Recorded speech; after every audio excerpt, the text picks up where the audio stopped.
everyone. These days, we'd often hear about movements to get people outside. Ironically, when I was much younger, the television set influenced me to have a certain interest in travel outdoors and nature. So I fell in love with traveling at a young age because of the TV set. At the age of 8, I started my own ghost hunting club in school, right across the street. So I would recruit my friends, and I'd lead them towards secret passageways, eluding teachers, in hopes of discovering a ghost and maybe an insect, a new species of insect. So medyo hindi siya nagtutugma, no, ghost and insect. But anyway, fast forward years later, I didn't take the science track, but my love for traveling still remained the same. So I was exposed to more nature spots and scenic spots through traveling locally with friends and family, and also by attending international conferences abroad. So through these conferences, I met one guy who posted a picture on Facebook about his expedition to Antarctica. And I was like, hey, how did you get there? I mean, can you even possibly go to Antarctica? Those were the things that were on my mind. I mean, for me, I've always just imagined Antarctica as a white landscape. Like, it's just so big, and there's just penguins and scientists there. So it was really amazing for me to meet someone online or meet a friend who has been there. So I was so interested in Antarctica that he led me to the foundation's website, the 2041 Foundation. And there I got to know about the foundation and who Robert Swan is. So Robert Swan is the founder of the 2041 Foundation. He's the first man to walk to both the North and South Pole. So his eyes actually changed color because of the hole in the ozone layer. And since then, it has become his advocacy to fight for climate change and to help people realize that they should be taking action right now. So coming from the Philippines and having one of the highest biodiversity rates in the world, and also being the most vulnerable to environmental destruction, the advocacy appealed to me so much that I applied. And after a while, I got the acceptance letter that, yes, I'm going to be part of the International Antarctic Expedition, which happened last year around March. So I went straight to Argentina, and through there, I met my group mates, and from Ushuaia, the southernmost city in Argentina, we headed towards Antarctica through the Drake Passage. So this is the Drake Passage, guys. It's in this picture, it's very calm, it's very silent, but then it can also be very, very scary. So while in the Drake Passage, once in a while, we'd see mga wild animals there. So parang, wow, how can these creatures live in such a hostile environment? So parang this was us. We felt like this was us passing through the atmosphere to get to space. So when we arrived in Antarctica, it felt like arriving in a different planet. It was just so beautiful. And I don't know how to let you guys know, to describe the beauty that I've seen with my own eyes. So I'm usually an extrovert, but arriving in Antarctica, I was really quiet. So I was always torn between staying inside or going outdoors, or listening to the speakers talk about Antarctic facts, Antarctic history, or just taking in all the beauty. So Antarctica, by the way, is the 5th largest continent in the world. It's twice as large as Australia. It contains 90% of the world's ice and 70% of the world's fresh water. So this is also where we study climate, right? So through the ice cores, we get to know about climate change and what happened to the Earth millions of years ago. And some of the questions I usually get was that, how cold is it in Antarctica? And I would say, how cold is it? It's as cold as your ex's heart. No, just kidding. So anyway, when we were there, it was -5 to -10 degrees wind chill factor. So it wasn't just the cold that's dangerous. It's also the wind chill factor. It was extremely windy all the time. So Also, other questions I got was that, are we gonna live in an igloo? And the answer is no. Okay, I'm not a polar adventurer. Like, I wouldn't walk to the South Pole. You know, it's a crazy dream, but I'm sure it's not going to happen anytime. So what I did was just that, you know, it was just enough for me to meet a polar explorer and polar adventurers in Antarctica.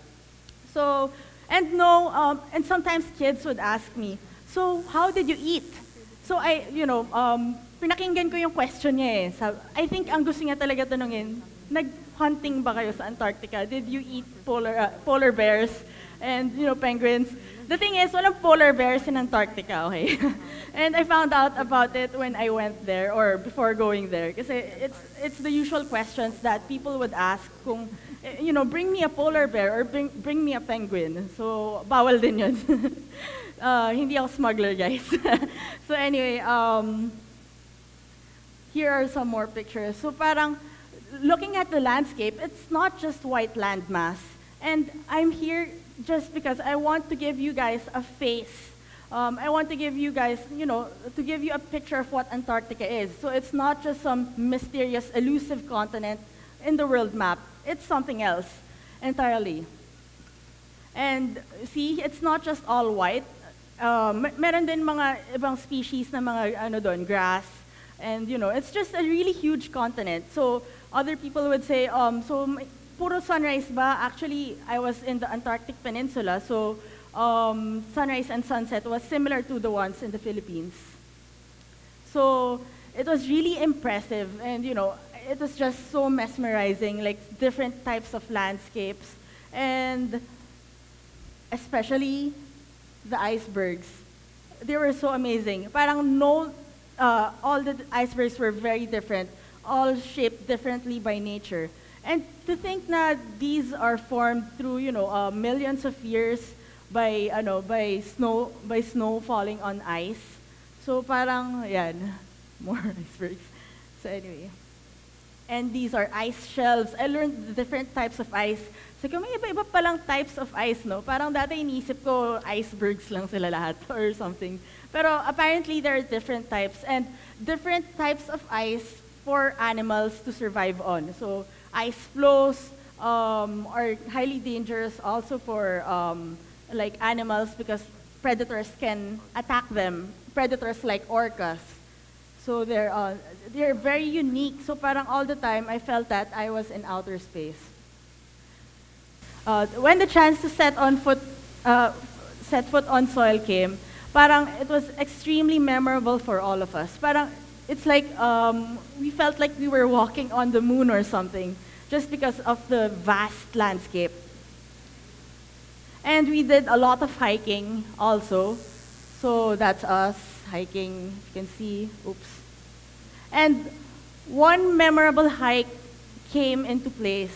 Na parang, this was very unforgettable. So from a very, very beautiful morning, a beautiful afternoon, suddenly, biglang nagkaroon ng sobrang lakas na hangin.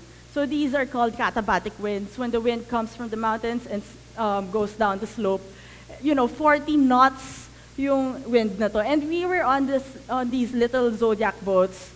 So what happened was that we couldn't go back to ship right away. And some of my friends didn't have waterproof gear with them. So parang medyo naging pasaway sila. And the thing is, I could really feel na yung yelo tumatama sa likod ko. And we were kind of scared, what if the Zodiac turned, you know, upside down and stuff. But then, of course, the guides were reassuring us. So that's where I felt the beauty and the power of nature. So parang biglang one click from something very beautiful, so something, suddenly we were fearing for our lives, fearing for frostbite, fearing for our fingers, our toes, parang super lamig lang talaga. Also, after that, ang ganda ulit kagad ng panahon. And then during the evening, nagkaroon naman ng blizzard. So parang this was the summer in Antarctica. So it's considered the austral summer around March, November to March. So it's like, in Australia, that's where they consider summer. So this was my first blizzard, by the way, and it was just so amazing for me. Like, I was always outside. I know I'm not supposed to be outside when there's a blizzard, but then I couldn't help it. I was just really enjoying myself. But still, we had to push through. We had to push our boundaries. We had to go outside even though the blizzard was really strong and lasted for maybe 2 days. So, look, one of my friends hiding behind a grill. So it was that strong. One of the older guys hiding behind a grill. And some of my favorite experiences in Antarctica also have to do with wildlife. So it was really life-changing for me, the wildlife. And here are some of the pictures. We've seen leopard seals, which are one of the top predators in Antarctica and highly misunderstood creatures like the sharks. We've also seen crab-eater seals. This one swam away from its group. And also fur seals, Antarctic fur seals. So there were a lot of wildlife there, and I could just spend hours looking at them. Diba?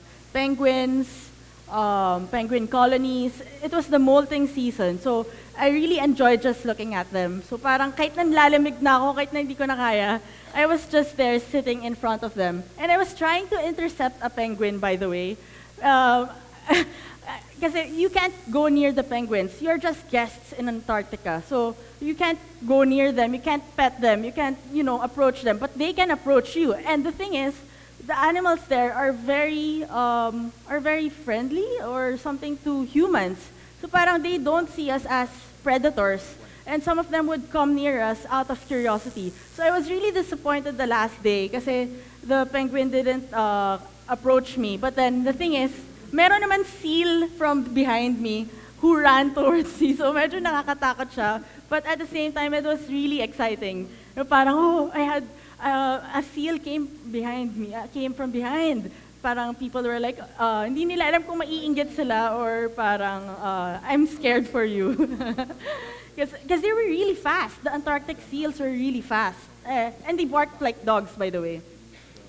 And also, one of the best things that I've seen were the whales.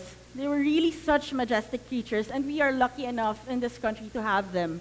And if you can see one live, it's much better than, going to those aquarium shows and so on.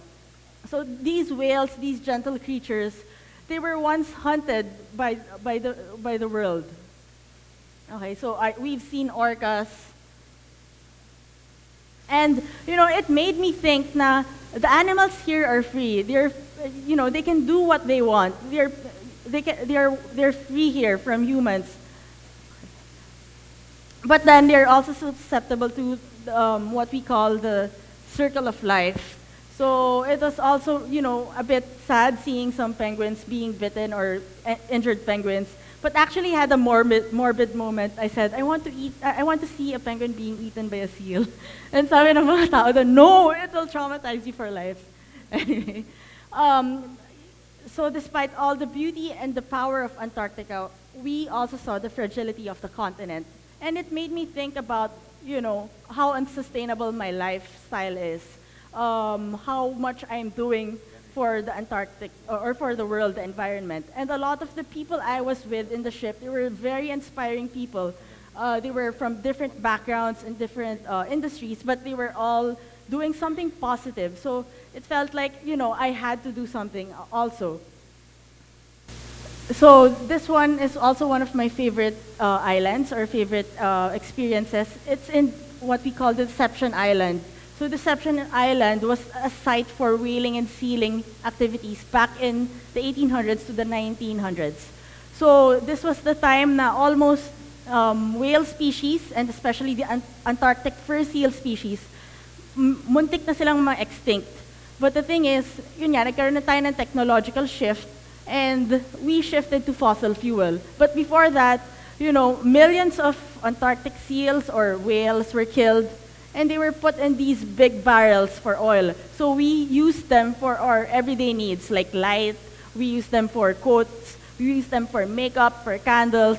So if you're familiar with Moby Dick, it's, in the same timeline. So, nakita mo yan, there's a small bag. That's how small we are compared to those barrels. But this is just one of the many facilities that contained whale oil. So you can imagine how many animals we've killed just, for us to progress as society. But the thing is, because of the International Antarctic Treaty, which prohibits exploitation of the environment and the Antarctic continent, these wildlife are thriving right now. So they've come back and they've, regained the land again. So how, wala pang 100 years that we've managed to come back and that nature has managed to come back and fix itself. So during the last day, we sort of had a Disney moment, when we were coming back to Argentina. May mga dolphins, may mga type D orcas. The type D orca is a rare type of orca, and may 19 documented sightings lang in the world. So these type D orcas are very rare, and albino dolphins surrounded us as we were going back home. And we also had a really amazing last sunrise. So, okay, teka. So we had an amazing last sunrise, and it made me question, it made me really feel at the end of the day that I strongly felt that we don't own the earth. Parang we don't own this world alone. We are just guests on earth. And I've been so humbled by nature, I've been so humbled by the experience that I continuously ask myself, why is the continent that we left alone as humans the one that's thriving the most in terms of wildlife and in terms of preparing itself? So thank you, everyone. That's all. I want to leave you with that question as well.